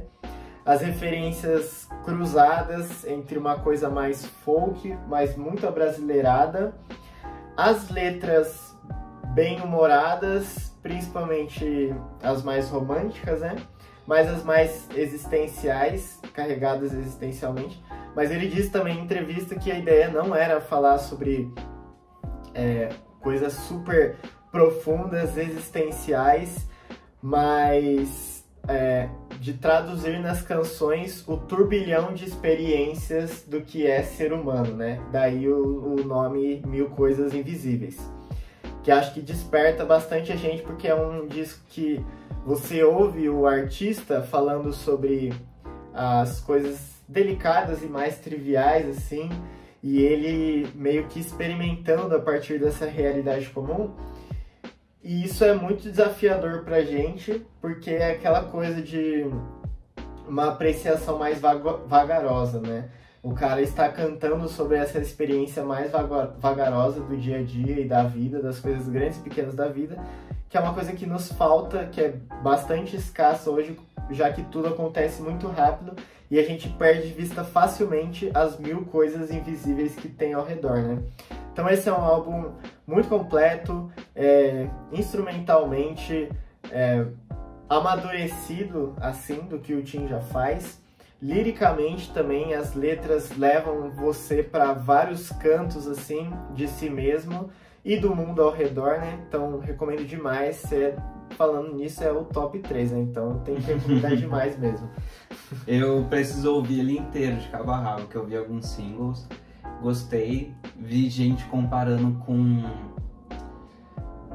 Pet Sounds também, algumas coisas assim, a sobreposição de faixa e tal. Isso tem. Mas, enfim, Tim Bernardes, né? Não dá pra ficar sem ouvir, assim. Aquele cara que você já confia, independente do trabalho e da direção, que ele vai fazer uma coisa muito boa, né? Muito bom.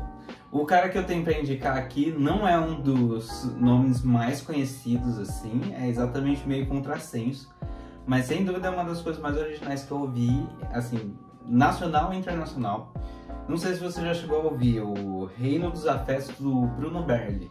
Não ouvi, que foi lançado agora, né? Mas agora. Está na minha lista de julho pra eu ouvir. Então, tá, assim, foi esse mês, né, que lançou? Foi. E assim que eu ouvi, eu percebi, pô, esse daqui é especial, assim, é um negócio muito bom. E eu vi mais gente comentando isso. Ele ainda não é tão famoso, não é muito famoso, assim, mas já deu pra ver que ele fez um barulho, assim, na música, num cenário musical. E, assim, pelo que eu pesquisei, eu dei uma pesquisada, assim, ele já tinha alguns projetos paralelos, assim, já tinha coisa até publicada no Spotify, mas esse é o primeiro projeto mesmo. Ele praticamente debutou e tá tendo mais visibilidade agora. E o que me chamou a atenção foi, no release, que ele era uma mistura de Gilberto Gil com Frank Ocean. Falei, opa, peraí. Então isso já conquistou. Que eu curto muito Frank Ocean, então vamos lá ver. E se você vê, depois que você ouve, assim, faz sentido, mas ao mesmo tempo ele é muito mais que isso, assim, tanto que na sonoridade dele eu vi muito do lo-fi, que o lo-fi todo mundo deve conhecer, mas é um estilo musical que nasceu na internet, não tem um autor específico assim, não tem artistas específicos assim, mas é todo um estilo ali focado na nostalgia, então é um beat de hip hop em cima de coisas ali de jazz mesmo, nostálgico, totalmente assim, lo-fi mesmo, né? Bem com um som bem para baixo, bem ameno para você acalmar. E ele vai muito nessa pegada, e eu achei maravilhoso. Ele tem uma sensibilidade muito grande para cantar as coisas. É um álbum muito sensorial também, muito brasileiro demais, assim. E assim, é um álbum que te encanta, ele é original. É diferente de tudo que a gente está acostumado a ouvir, porque ele pega muito essas coisas, assim, por exemplo, pega lo-fi japonês, assim, mistura com Frank Ocean. Referências muito desparceradas, isso. Aparentemente, né? E é um álbum pra cima, cara, que é um negócio difícil de você fazer bem feito, assim, né? Que nem o do Tim Bernardes, assim, é um negócio que pega muito no coração coisas tristes, mas é ainda mais difícil você pegar um negócio pela simplicidade da coisa, pela beleza. É um álbum que faz isso. Então é um artista para ficar de olho, e mesmo que ele não, assim, ele já tá pensando em fazer coisa nova, mas pelo simples álbum, assim, já é uma grande introdução, assim, na música brasileira, dos artistas recentes. É o primeiro dele, então. É o primeiro. De coisa que tem disponível no Spotify, sim. Esse aí, mais um álbum pra eu ouvir prontamente. A gente falou do Tim Bernardes e do Bruno Berli, né? Que tem o lance da simplicidade. Agora eu quero falar sobre o segundo álbum, o meu top 2 já, né? De uma banda que não se desculpa por não tá nem aí pra simplicidade, não sei. Que é o Beach House. O Beach House é formado por um duo, né? Que é a Victoria Legrand e o Alex Scally. O Beach House é o típico Dream Pop, mas muito refinado, assim, muito bem explorado. Dream Pop, como eu disse lá no começo, tem muito lance das texturas. Nesse caso aqui, até os shows, né, ao vivo, é um cara de apoio ali na bateria, mas é a Victoria tocando teclados e sintetizadores, e o Alex tocando guitarra com 1 milhão de efeitos. Você pode pensar que isso soa cansativo, mas a carga emocional é muito grande, e a carga emocional muito grande dispara uma resposta emocional do ouvinte também. O álbum que eles lançaram esse ano chama-se Once Twice Melody, e conforme eu senti, assim, ouvindo na minha primeira experiência, e depois eu li e dei uma estudada a respeito, é basicamente um álbum que é uma homenagem ao Dream Pop, assim. Uma homenagem ao Dream Pop e ao próprio Beach House, que é uma instituição do Dream Pop, praticamente, que conseguiu sobreviver com obras muito marcantes, décadas diferentes do gênero, né? Desde ali do finzinho dos anos 90 e tal. Aí tem aquela coisa, acho que menos do que em álbuns anteriores, né? Muita melancolia, às vezes um sentimento meio claustrofóbico, do jeito da Victoria cantar, da nuvem sonora que é preparada em torno das letras. São letras bastante confessionais, mas o Dream Pop não tem essa característica de letras muito extensas, né, muito diversificadas. Ele é mais vertiginoso nesse sentido. E eu acho que a minha principal recomendação a respeito desse álbum é que com esse álbum você tem a experiência de que a música não é simplesmente um lance auditivo, assim, uma coisa que a gente só ouve, mas ela é bastante sinestésica. Porque todas as muitas camadas de guitarras e sintetizadores que esse disco apresenta tem o objetivo de não você só captar as informações sonoras que ele está trazendo, mas, como um crítico até disse, né, você se dissolver nos muitos elementos que ele traz. Então, assim, sintetizador, parede sonora e tal, eu curto. Então... Tudo que o Bruno gosta. Não, é bom. Eu não cheguei a ouvir tudo, ouvi até metade dele, assim. Eu acho que ele não fica em primeiro porque ele é muito extenso, assim, então... Mas eu adorei, assim, principalmente nessa questão da textura, né? Você tem muitas camadas sonoras, assim, isso me chama atenção também. Sim. Cara, tem uma faixa que chama Over and Over, que talvez seja mais diferente desse álbum e é mais diferente em relação à carreira deles, né? Mas que ela vai crescendo, assim, no conjunto do pano de fundo sonoro e na voz da Victoria Legrand. E como é um álbum sinestésico, ou seja, a música que mexe com diferentes sentidos, é um negócio que, tipo assim, não sei se é muito emocionante porque eu gosto muito disso, mas tu começa a acelerar os batimentos cardíacos, sabe? Também é aquele famoso álbum pra você testar fone, porque é muito detalhado, então acho que é uma recomendação do fundo do meu coração, gente, essa. Bom demais. O meu próximo álbum aqui não poderia ficar de fora. É lógico que a gente tem que falar do álbum do Kendrick. Ah, sim. Big Steppers, Mr. Morales and the Big Steppers. O Kendrick é simplesmente um dos meus artistas favoritos. Todo mundo estava esperando esse álbum, assim, e eu acompanho o Kendrick desde 2017. Então eu vi a repercussão do Damn e tal, então eu fiquei esse tempo inteiro esperando. Então, cara, a gente podia fazer só um podcast grandão só sobre esse álbum, mas resumindo bem, é um artista muito grande, de muita relevância, principalmente no contexto americano. A gente não tem dimensão, assim, de como as coisas são lá, porque o cara é símbolo de protesto, assim, a música dele é tocada nos protestos do Black Lives Matter, assim. Poucos artistas alcançaram o que ele alcançou, então tinha muita expectativa sobre esse álbum, e é exatamente um álbum sobre essa expectativa. Ele usa muito ali a figura dele como uma figura messiânica ali, exatamente para desconstruir isso. E se fosse para resumir esse álbum, é muito sobre eu não sou o salvador de ninguém e eu não vou resolver nada. Eu só faço música e tô tentando fazer o melhor pela minha comunidade. E também é muito sobre que o Kendrick, ele se preocupa muito com a comunidade negra, a comunidade norte-americana. Ele não é bobo nem nada, ele sabe que ele tem um alcance global por ser um artista americano. E ele decide, não, beleza, eu já falei muito sobre a comunidade, dessa vez eu vou falar sobre mim. Então eu vou falar sobre os meus traumas pessoais, eu vou falar sobre a minha jornada. Então é um álbum muito bonito nesse sentido, assim. Teve várias polêmicas, inclusive, porque é um dos álbuns mais que dividiu a opinião. E ele fez exclusivamente para isso, assim, ele pensou nisso. Ele direciona isso nas letras, queria decepcionar muita gente.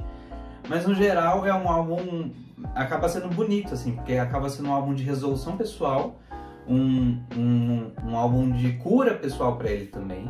Então, assim, eu ainda tô aprendendo a ouvir esse álbum. É um álbum bastante longo também. Ele é longo e é um álbum que desafia. Até eu que estava acostumado com ouvir muito, assim, de cabo a rabo, tudo que o Kendrick lançou, eu fiquei um tempo ouvindo, assim, será que eu gostei, tá ligado? Mas, assim, é bom, é genuinamente bom. De novo, tem algumas coisas orquestradas, ele vai muito pro piano. Gostei, e assim, é um álbum importante. Talvez seja um dos álbuns mais importantes do ano. Ele lançou dentro do álbum, assim, meio que junto, meio separado, assim, a música do ano pra mim, que é o Heart 5, Part 5, que na verdade é meio que uma preparação. Ele fez um single pra preparar o público pro álbum. Eu acho a faixa sensacional, que ele usa um sample do Marvin Gaye. Enfim, é isso bom. Já expliquei. Você acha que esse é o álbum mais complexo do Kendrick Lamar? Cara, não. Porque, assim, eu acho que ele é o mais... Talvez seja um dos mais pessoais, um dos mais vulneráveis também. Que ele fala algumas coisas, ele sempre é vulnerável, ele é sempre muito explícito, mas ele é um álbum sobre a jornada dele, assim, e sobre os traumas pessoais dele, e exatamente sobre ele estar desconfortável em todo mundo ver ele como Messias. É meio que um mote, assim, dele não pegar esse exemplo de Jesus, assim, não, beleza, as pessoas pegam e crucificam Jesus, ele é muito explícito nisso, e as pessoas vão fazer a mesma coisa comigo, então, ao invés de ficar preocupado em agradar o público, eu vou fazer um negócio que é importante pra mim. Dessa vez eu vou escolher cuidar de mim, assim, nesse álbum e falar sobre ele mesmo.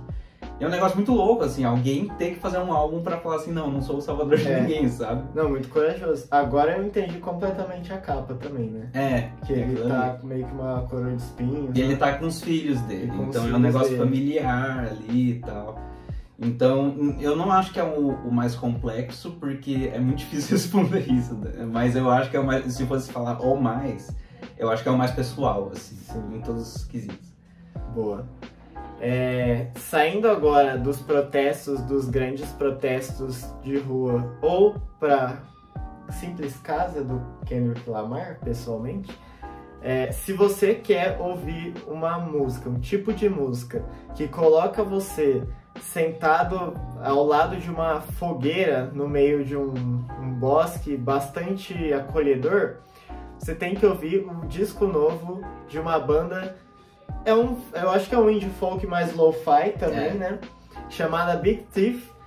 E lançou um disco que eu preciso de vários takes só pra falar o nome desse álbum.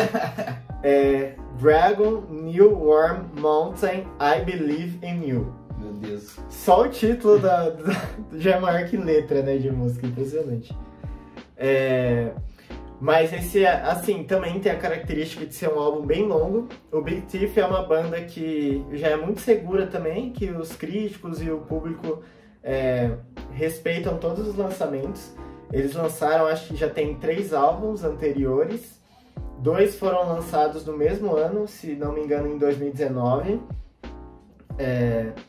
Mas agora, com a chegada desse álbum com nome gigante, que não dá pra ficar repetindo toda hora, a banda desfila muita coisa que já é típico do som deles, então aquela sonoridade bastante rústica, bem despojada, bastante orgânica, só que é muito, acho que convidativo e de colocar você naquele ambiente que aparenta ser o em que justamente foi feito, né? Que tem até um desenho assim, né, de uma fogueira na capa. Eu gosto muito das letras da Adrienne Lenker, que é a vocalista, que também tem um ótimo disco solo. Ela joga muito bem com as palavras, assim, ela tem metáforas muito boas. E eu acho que, não sei se critério, né, mas acho que a metáfora e a alusividade e o lance sugestivo das palavras dá a direção do que é uma letra bem feita, né? Tudo isso em várias faixas, distribuído assim em várias faixas. Tem bastante coisa de country também. Parece que todo pequeno espaço espaço sonoro é preenchido com algum detalhe bastante orgânico. Então, sei lá, sino, outros instrumentos mais rústicos assim. E pode assustar pelo tamanho do álbum, mas é outro tipo, daquele tipo que você ouve da primeira até a última faixa, com uma sensação de muito aconchego e a sensação de que você não viu o tempo passar, pelos detalhes que tem esse lance aconchegante, assim, né? Olha, você está diante de muita coisa acontecendo, você está diante do mais ousado que nós, como banda, podemos fazer, mas você está em um ambiente acolhedor. Você está aqui do lado da fogueira. E eu acho que é por isso, principalmente sim, por ser um álbum completo, consistente, porque é difícil fazer um álbum bem longo e equilibrado, né? Justamente por isso que ele está no grande top 1, né, dos meus álbuns favoritos de 2022 até agora. Acabou de sair a apresentação deles no FPR, exatamente isso. Isso. É maravilhoso. Que eles estão num quartinho, né? Assim, ela tá tocando sentada na cama. E um sótão, assim, maravilhoso. No sótão. Beleza. O meu número 1 é de um nacional, é de uma mulher. E quando eu dei o primeiro play, assim, eu falei, cara, esse daqui é o melhor álbum do ano, assim, vai ser difícil bater isso aqui. Que é o álbum da Xenia França, Em Nome das Estrelas. Nossa, esse é da hora. que é magnífico, cara. E eu sei que o álbum anterior dela, o primeiro álbum dela, já é muito renomado, as pessoas amam. Eu não ouvi praticamente, assim, eu dei uma olhada na carreira dela, só sei meio por cima. Eu sei que ela tem esse primeiro álbum que é muito renomado. E ela faz parte ali do panteão de mulheres ali, da música brasileira, que tá fazendo um negócio muito forte, né? E com alcance internacional. Nem sei se dá pra colocar com R&B, MPB, enfim, tá nesse... junto com a Jussara Marçal, assim, ela tá nessa gangue, assim, né? E, cara, quando eu vi esse álbum, assim... Primeiro que o projeto... Você viu a capa, né? Sim. O projeto gráfico, tudo, assim, os ensaios fotográficos, tá um negócio maravilhoso. É pra ter repercussão gringa mesmo, tá muito bonito.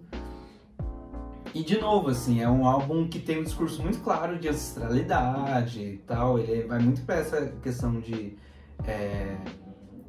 bem africana, assim, e bem brasileira. E até algumas coisas de cultura e de religião afro, tá muito forte ali. A Xenia tem uma fé muito clara, assim, muito explícita. Isso passa nas canções. O que mais me chamou a atenção no projeto foi instrumental também. Ela canta muito bem e é uma voz muito forte. Mas o que realmente me pegou, assim, foi toda a produção e o instrumental, porque ela tem um negócio que eu acho que se perdeu muito na música brasileira, que é o cuidado com a harmonia. Porque, assim, a gente tem harmonias ótimas, assim, a gente tem, principalmente nos caras independentes, assim, a música brasileira tem bastante ritmo, tem bastante harmonia, mas a gente como país tem um dos gêneros, o gênero com a harmonia mais complexa do mundo, assim, que é a bossa nova e tal, e até o samba, assim, que tem gente que é meio bronqueada com a bossa nova, né? Mas que seja, assim, o samba, a harmonia do samba, mesmo quando ele não tem 1 milhão de notas que nem a bossa nova, é um negócio super complexo, assim, e as notas batem muito forte. E a Xenia, eu acho que pega um pouco disso, assim.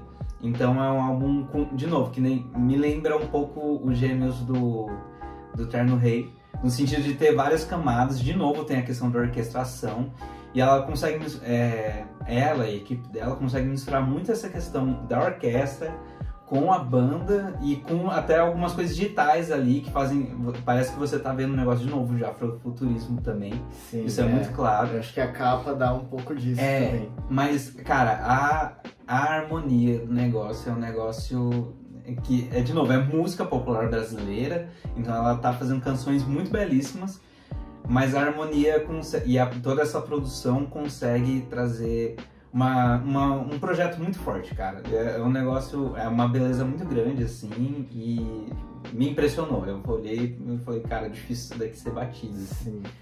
Eu também gostei muito, eu também achei muito interessante esse diálogo da ancestralidade muito nítida, né?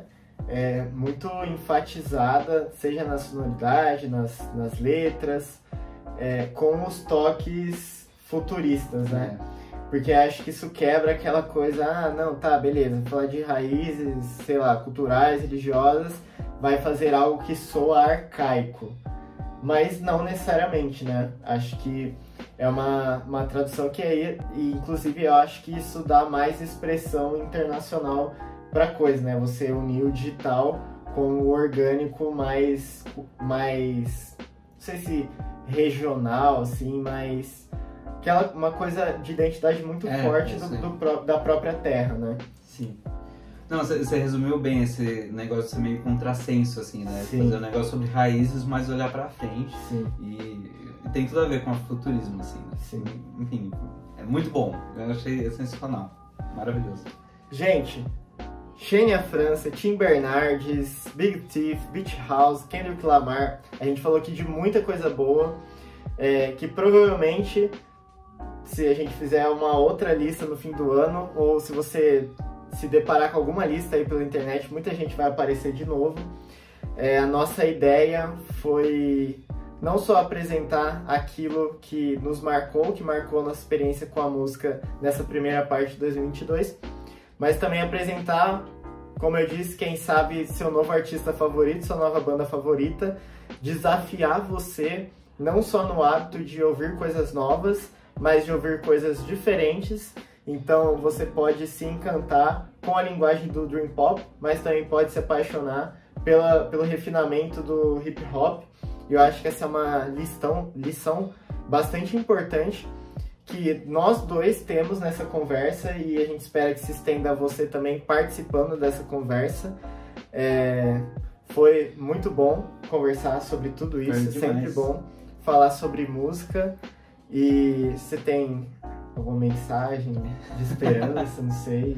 Apenas busquem conhecimento? Não, busquem música. É isso, a gente, mais do que qualquer coisa, a gente queria compartilhar as coisas legais que a gente achou. E tem muita coisa legal que a gente não citou. Não, tem muita mesmo, gente. E que a gente esbarrou, mas a gente resolveu trazer o que bate no coração mesmo, né? Mesmo, tem muita coisa que, certamente, se fosse falar, não, o álbum mais importante do ano seria outra coisa, assim. Sim, é diferente. É diferente, mas essas são a listinha do coração mesmo, e espero que você goste, espero que você busque aí e conheça coisas novas também. Sim. Música tem o lance, são histórias enroladas em sons diferentes, linguagens diferentes, um poder de resposta emocional muito forte, que marca o nosso dia a dia, é o jeito que a gente imagina as coisas. Então é um desafio que vale muito a pena, uma jornada, acho, né, de descoberta que vale muito a pena. Então valeu por acompanhar a gente nesse podcast que a gente não sabe o nome, esse canal no YouTube que a gente não sabe o nome. Antes, para encontrar a gente e outras muitas coisas que a gente escreve, que a gente publica, no Instagram, o meu arroba é bm_ao². Então tem várias coisas sobre fé e cultura, sobre música, sobre espiritualidade, para você encontrar lá. O meu você encontra no Instagram e no TikTok, vulgo Haas. Vulgo H-A-S, você já encontra lá, é o primeiro provavelmente que vai aparecer. De indicação, reflexão e algumas polêmicas sobre sociedade. Aí você encontra lá. E as suas músicas. E as minhas músicas também, você encontra lá. As suas músicas. É isso? É isso. Então, valeu, tamo junto. Bom dia, boa noite, boa tarde, independente de quando você tá ouvindo ou assistindo. E até a próxima, quando a gente souber que vai ser a próxima. Valeu, pessoal. Valeu, até gente. a próxima.